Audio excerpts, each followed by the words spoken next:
Empire of the Skrall, Chapter 3. The first thing Malum saw when he opened his eyes was a pair of Vorox. His first thought was that all of it, the attack by the Skrall, his capture, had been a bad dream. He had certainly had plenty of those lately. But no, these Vorox were in chains. Being desert dwellers, the Vorox hated any kind of confinement. It was sheer torture for them. Malum had no doubt that a Vorox penned in too long would simply lose the will to live. Rage grew in his heart for whoever had shackled these beasts, and he already knew who that was, the Skrall. He looked up to see two of that hated species standing over him. One was a warrior, like those who had attacked his camp. The other was much taller, clad in green and black armor, and obviously in command. "I am Tuma," said the leader, "and you are Malum, disgraced Glatorian and friend to the animals." "You are the trash of the desert," Malum growled, "and I am the one who will celebrate at your grave." The Skrall warrior walked over to where Malum lay and kicked him at the side. "That's no way to talk," said Tuma. "I brought you here to have a conversation." Malum got painfully to his feet. His wrists and ankles were surprisingly not shackled. Tuma had a great deal of confidence, it seemed. "You brought me here for revenge," said the ex-Glatorian. "My people blooded yours, and you can't stand that." The warrior moved to strike Malum again, but Tuma stopped him. "Stand down. You are half right, Malum. Your Vorox have proven to be an annoyance lately. But killing you, though no doubt a great deal of fun, would not change that. Believe me, if I wanted you dead, even your pits would be unable to find all the pieces." Malum looked around. He was in the city of Roxtus, filled with rock agori and Skrall troops. The place was notorious for welcoming Glatorian inside and then never letting them leave. He could see agori guards all along the walls and Skrall patrols entering and leaving at a constant pace. It was not a spot one dropped by for a visit. "Then why am I here?" "You control the Vorox," said Tuma, gesturing to the pathetic chain creatures. "They do what you command. That makes you a threat.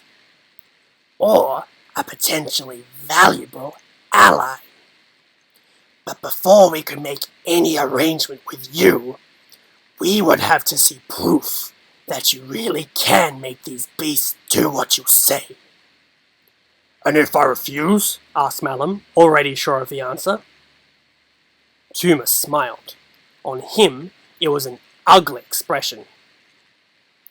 "Then we send you back to your friends, of course, so they can have a funeral, or whatever ritual they do to honor the dead." "That's what I thought," Malum replied. The Skrall had it all wrong, of course. They assumed he had some mysterious power to control the Vorox, but he did not. He had won dominance of the pack by defeating its previous leader in single combat. As long as he led them to food and water and kept them away from unnecessary danger, in other words, as long as he was an effective pack leader, they would follow him. But they did it as free beings, not as slaves. The Skrall, he knew, did not want allies.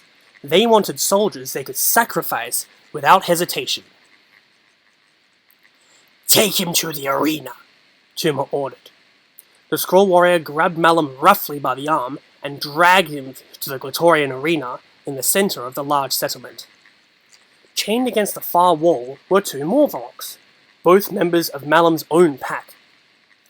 A plan began to form in his mind, but it would depend on a great many unknown factors. How hungry and desperate were the Vorox?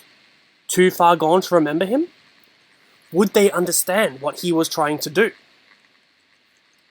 A half-dozen Skrall warriors appeared, ringing the sides of the arena. A seventh took a position in a box behind the Vorox. At Tuma's signal, he released the chains that held the beast prisoner. The two Vorox charged toward Malum. He could tell even from a distance they had been mistreated. They were eager for prey, and might not care who or what it would be. But he stood his ground, making direct eye contact, with first one Vorox, then the other. Then he raised his right arm and brought it down slowly, all the while giving a low whistle.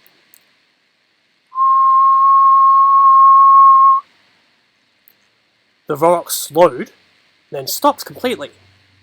They sank down to all fours and looked up at Malum expectantly.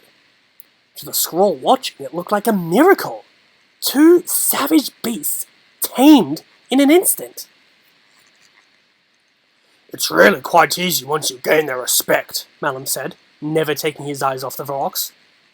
Judging from their wounds, I would say they at least respect your capability to inflict punishment. My warriors could be trained to do this? Asked Tuma. The Vorox had been a problem ever since the Skrall started capturing them. Now and then they broke loose and did a lot of damage before they could be subdued or killed. They've seen me do it, Malum answered. I'm sure they could do it themselves now. The 6 Skrall warriors advanced on the base, who remained motionless at their approach. Let them go, Tuma said to Malum.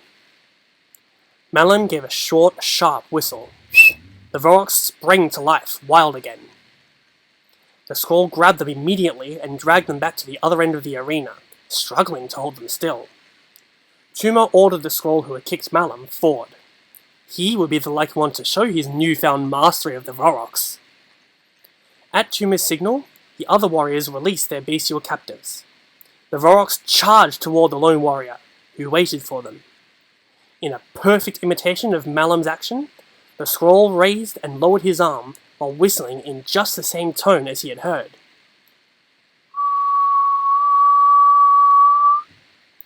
The effect was stunning, at least to him. The Vorox didn't stop. They didn't even slow down. They struck the Skrall like twin avalanches, and once he was down, headed for Tuma. Malum took advantage of the confusion to snatch up the fallen warrior's weapon. He sprang out of the arena and shattered the chains holding another pair of Vorox with one swing. This way, brothers! He yelled, charging for the gate. The Vorox fell back and started after him, the Skrall in pursuit. The Agori at the gate, seeing a crazed Malum and 4 Vorox headed for them, wisely dove out of the way. A Thornax blast took out one of the Vorox, and another blast wounded a second. But Malum and the surviving 2 made it through the gate and out into the desert. Tuma angrily got to his feet, ignoring the wounds inflicted by the Vorox. After them! Drag them back here! He shouted. The Skrall would dutifully fan out into the desert in search of the escapades, but they would not find them.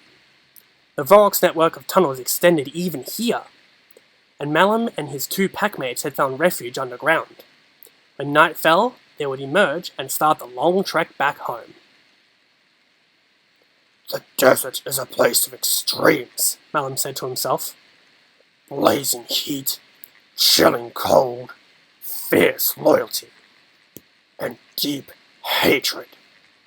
The Skrall won't forget this day, and to their bitter regret, neither will I. To be continued.